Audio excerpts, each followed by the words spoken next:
நான் பெண், நான் வலிமை. பெண்ணாக பிறப்பது ஒரு பாக்கியம் என்கிறோம். ஆனால் அந்த பாக்கியத்தை அனுபவிக்க தகுதி தருகிறதா இந்த சமூகம்? குழந்தையாக இருந்தபோது பெண்தானே என தவிர்த்தார்கள். பால்யத்தில் பல கனவுகளை கலைத்தார்கள்.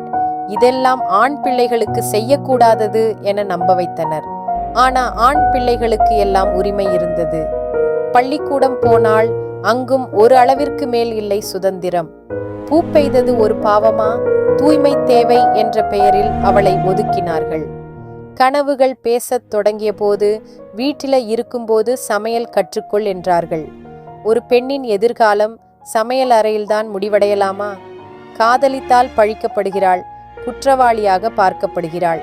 திருமணத்திற்கு பிறகு வீட்டு வேலை, குடும்பத்துக்கு சேவை. ஆனா அவளுக்கே யாராவது சேவை செய்ததுண்டா? கர்ப்பம் ஒரு புனிதம் என்கிறோம். பிரசவத்தில் பெண் குழந்தை என்றால் மனமகிழ்ச்சி குறைகிறது. அலுவலகத்தில் வேலை பார்த்தாள், அவளுக்கு யாரோ இருக்கிறான் என சந்தேகம். முன்னேறினாள் என்றால் சமரசம் பண்ணியிருப்பாள் என்பது. வீட்டில் தாயாக இருந்தால் அவள் வேலை இல்லாதவள். வெளியில் பணியாற்றினால் குழந்தைகளை கவனிக்காதவள். அவள் ஓர் இரவு தாமதித்தாள் என்றால் குற்றவாளி. ஒரு ஆண் தாமதித்தால் தொழிலாளி. சாயம் பூசி தன்னை அழகாக்கினால் அவதூறு பரப்புவது. அப்படியே இருந்தால் புறக்கணிக்கப்படும்.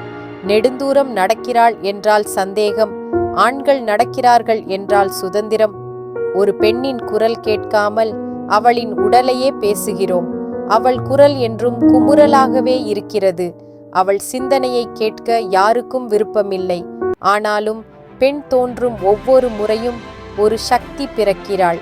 தனக்குள் ஒரு சக்தியை கொண்டு உலகத்தையும் உயிர்ப்பிக்கிறாள். அவள் அழுகிறாள், ஆனால் அதுவே அவளின் வலிமையான ஆயுதம்.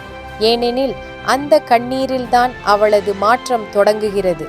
பெண்கள் மனதை மாற்ற முடியாது, அதை புரிந்து கொள்ள மட்டுமே முடியும்.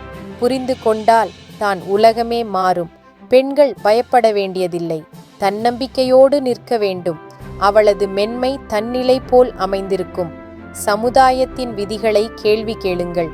உங்கள் உள்வாக்குகளை பயமின்றி வெளிப்படுத்துங்கள்.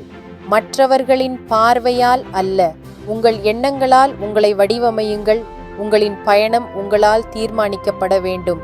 உதவிக்கு யாரையும் எதிர்பார்க்காதீர்கள். நீங்களே உங்களின் ராணி.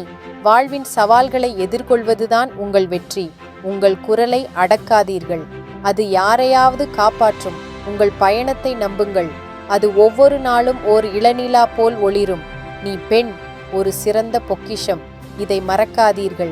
நீ வாழ வேண்டிய வாழ்க்கையை நீதான் எழுத வேண்டும். இப்போதே தொடங்குங்கள்.